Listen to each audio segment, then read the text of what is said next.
Farming basically ये related किससे है? एग्रीकल्चर से। Agriculture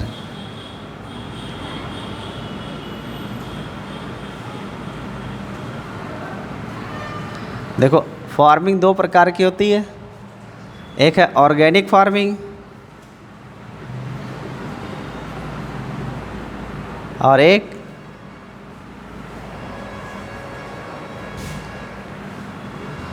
chemical.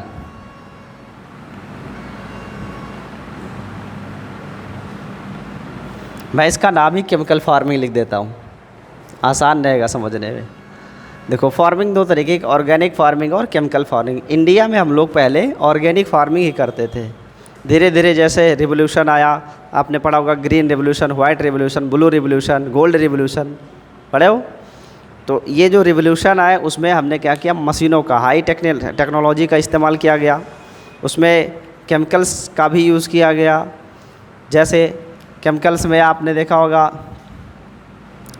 नाइट्रोजन फास्फेट्स, यानी यहाँ पर हम यूज़ करते हैं बायो पेस्टिसाइड्स यूज़ करते हैं, केमिकल्स यूज़ करते हैं, herbicides.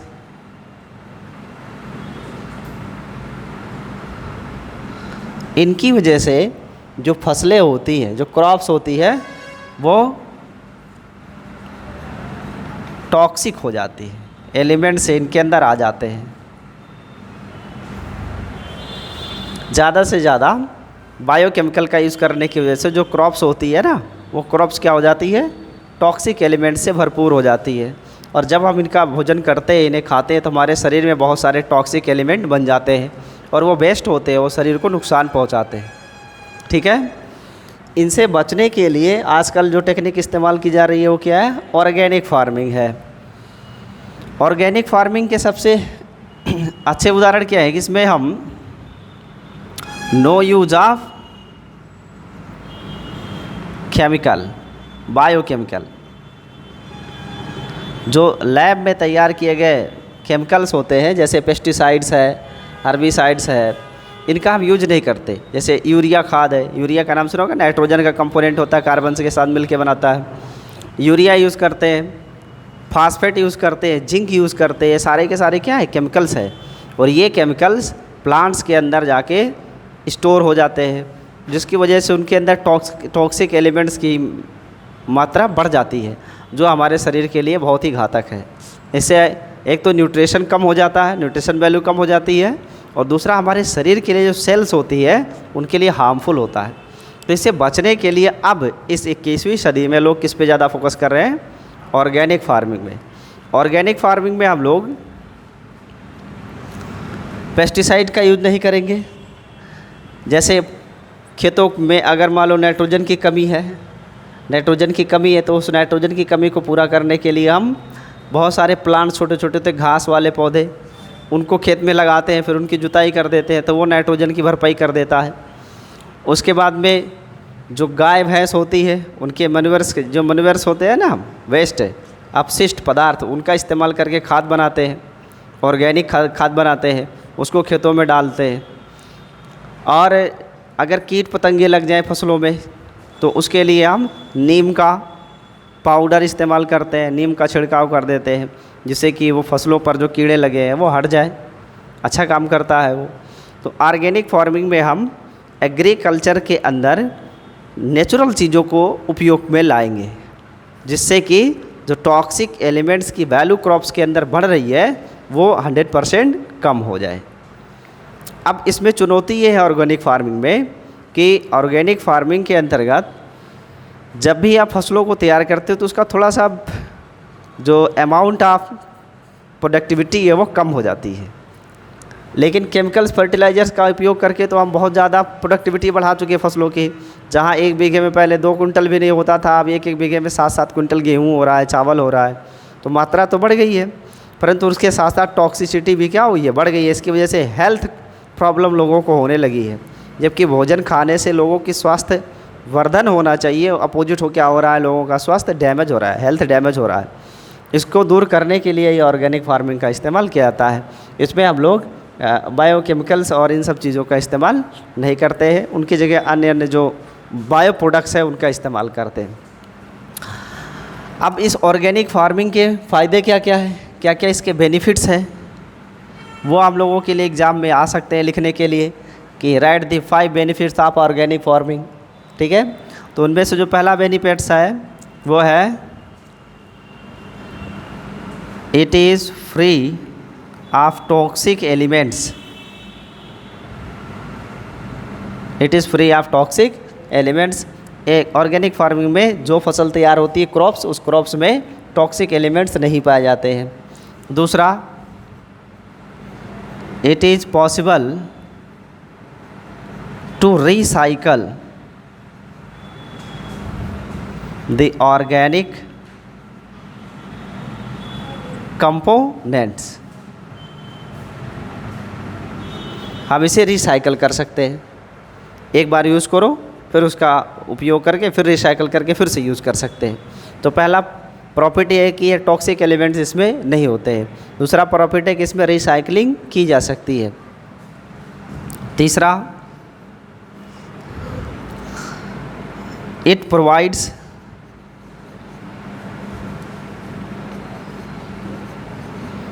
healthier nutrition to the plants. It provides healthier nutrition to the plant. ये पौधों को एक स्वस्थवर्धक पोषण उपलब्ध कराता है जिससे पौधे स्वस्थ रहते हैं और उनको खाने वाले जीव भी स्वस्थ रहते हैं। Next, it is sustainable. It is sustainable, ये सस्टेनेबल है, लंबे समय तक इसका उपयोग किया जा सकता है। बाकी केमिकल्स का एक बार यूज़ कर लिए तो वेस्ट हो जाते हैं। और it never pollutes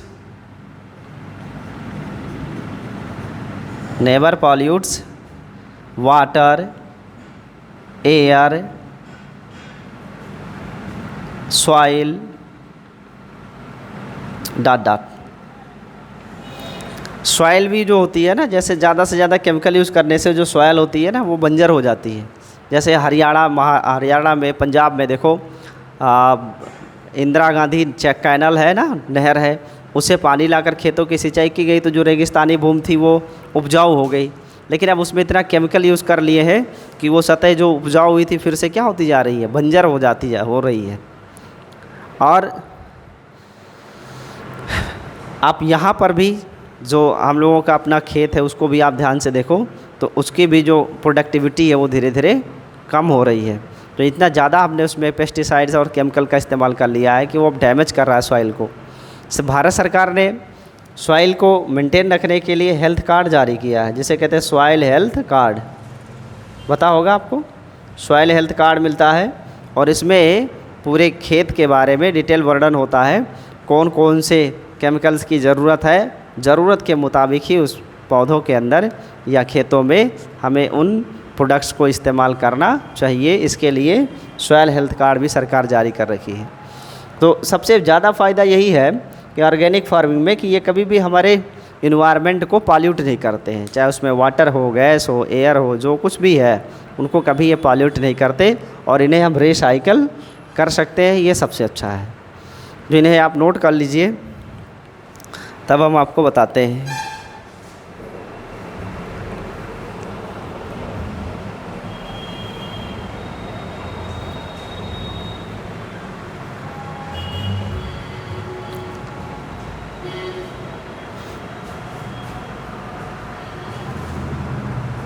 The cropping system of organic farming, the cropping system of organic farming,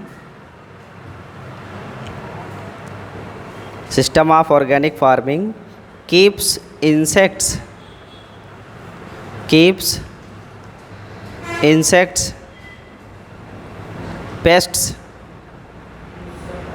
insect pests, PESTS, pests, and weeds, WEEDS, weeds, under check, under check.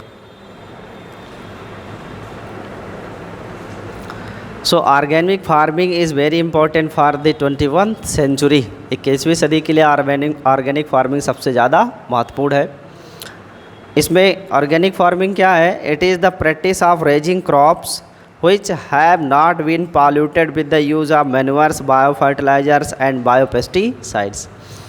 ये जो ऑर्गेनिक फार्मिंग है ये ऐसी प्रैक्टिस है फसल उगाने की, रेजिंग क्रॉप्स, जिसमें हम मैन्यूअर्स का और बायो फर्टिलाइज़र्स का इस्तेमाल सबसे कम करते हैं, ठीक है, और बायो प्रोडक्ट्स का ज़्यादा इस्तेमाल करेंगे जो कि नेचुरल होगा।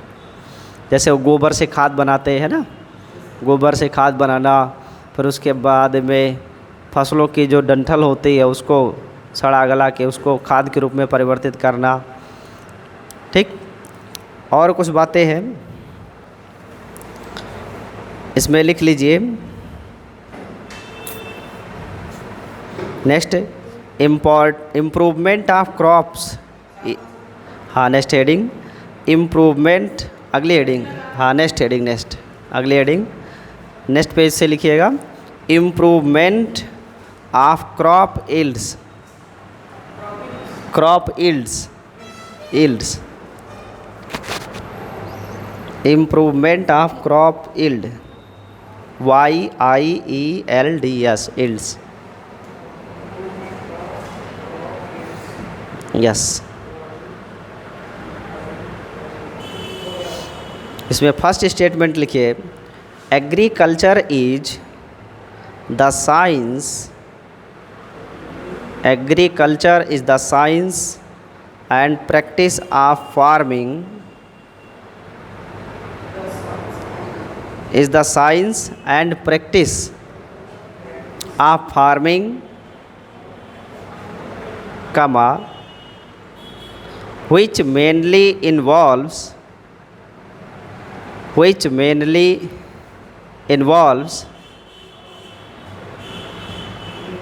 rearing of livestock, rearing, REARING, rearing of livestock, comma, cultivating land,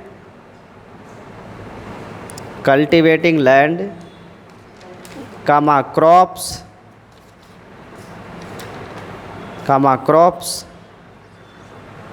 comma, harvesting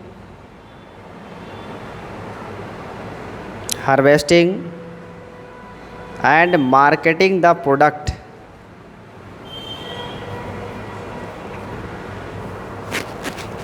marketing the products, ठीक है। तो एग्रीकल्चर क्या है भाई? एग्रीकल्चर एक साइंस का ही हिस्सा है जिसके अंतर्गत फसलों को उगाना, फसलों में सुधार करना, फिर फसलों के कटाई छटाई, ठीक है, खेतों से वहाँ तक लाना, फिर खेतों की देखभाल इसमें शामिल होती है। फिर जो फसल तैयार होके आती है उसको लाइव स्टॉक रखना, जैसे भारत सरकार के यहाँ PDS सिस्टम है ना, 1 रुपया किलो चावल गेहूँ बांटती है सरकार, तो ये लाइव स्टॉक रखते हैं, उसी में से तो डिस्ट्रीब्यूट करते हैं। तो लाइव स्टॉक रखना, उसका डिस्ट्रीब्यूशन करना और फिर क्रॉप्स की मार्केटिंग करना, ये सब एग्रीकल्चर के अंडर ही आता है और ये सिखाया जाता है। इसके बाद एक वर्ड है एग्रोनॉमी, एग्रोनॉमी, हेडिंग लगा लीजिए, एग्रोनॉमी, हाँ एग्रोनॉमी। ये एग्रोनॉमी क्या चीज़ है? इसमें क्या अध्ययन करते हैं हम?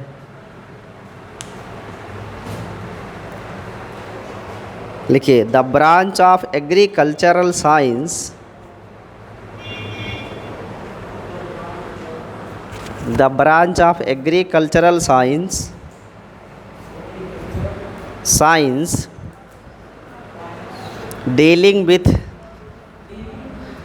dealing with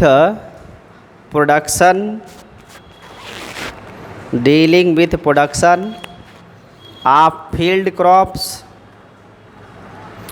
dealing with production of field crops and management of the soil, dealing with production of field crops and management of the soil.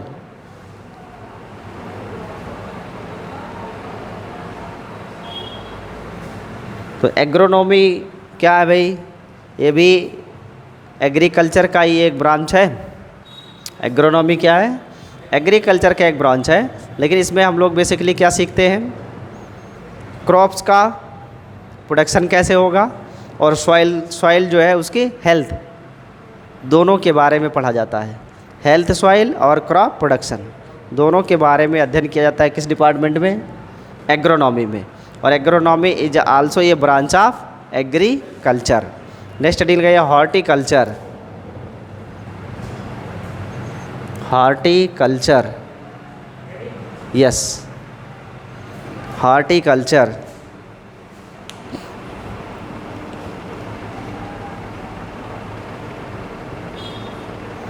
लिखिए the branch of agriculture, the branch of agriculture, branch of agriculture that deal in growth and management of fruit, that deal in growth and management of fruit, management of fruit and flowering plants,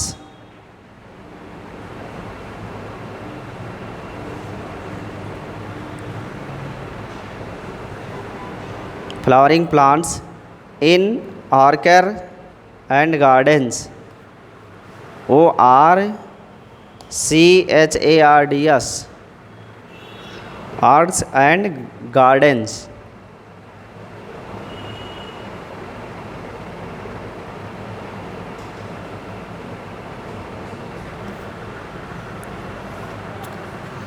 so horticulture के अंदर क्या अध्ययन करते हैं? कोई plant है, उसमें से जो फ्लावरिंग प्लांट्स होते हैं, ठीक है, और जो फ्रूट वाले प्लांट्स होते हैं, इन प्लांट्स को, इनकी ग्रोथ और इनके मैनेजमेंट को सीखा जाता है। चाहे वो गार्डन में लगाओ, चाहे अपने घर के आसपास लगाओ। So horticulture is the branch of agriculture which deal with the growth and management of the fruits and flowering plants. That's clear. Next heading olericulture,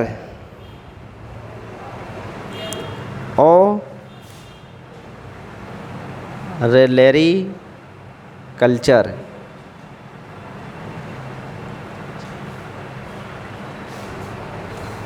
culture लिखिएगा केवल, ओलेरीकल्चर। देखो, it deals with the growth and management, it deals with the growth and management of vegetables,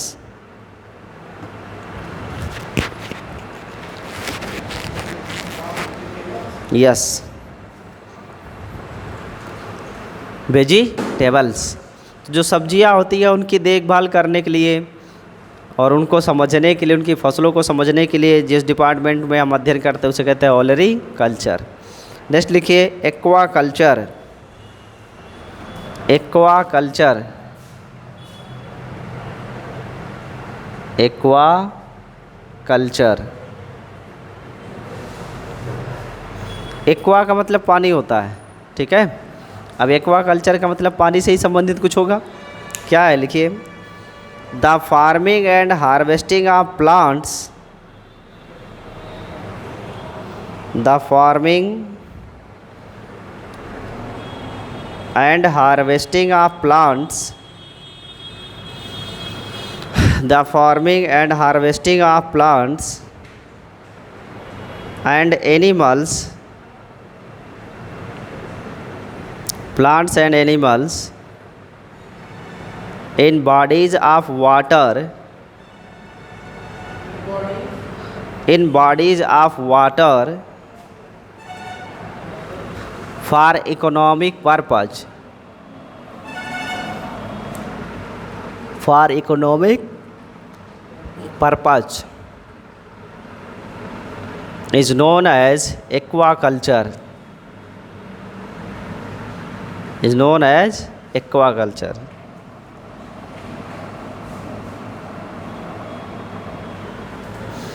aquaculture के अंदर मछली पालन भी आता है, फिशरी मछली पालन है, तालाब में अपना मछली डालते, उसके लिए सरकार भी पैसे देती है, तो लोग मछली पालन कर रहे हैं।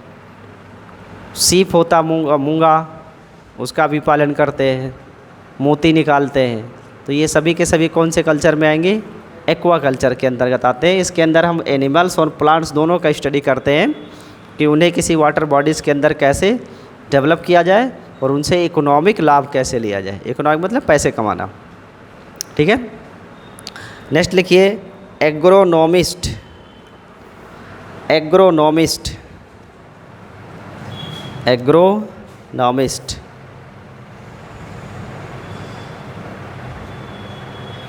एग्रोनॉमिस्ट कौन होता है?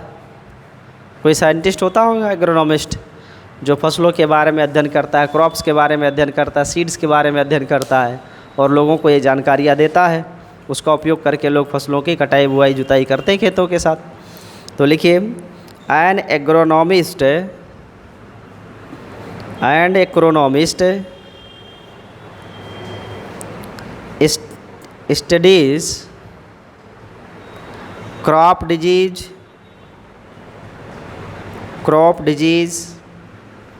कामा selective breeding,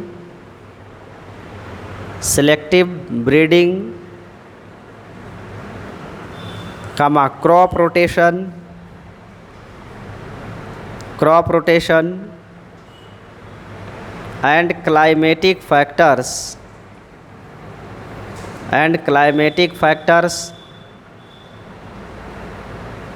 comma test the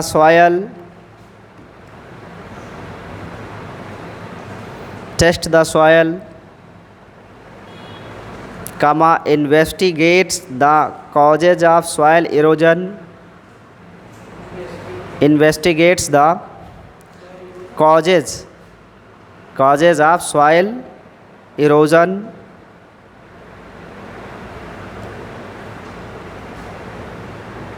and recommends the irrigation and recommend the irrigation scheme.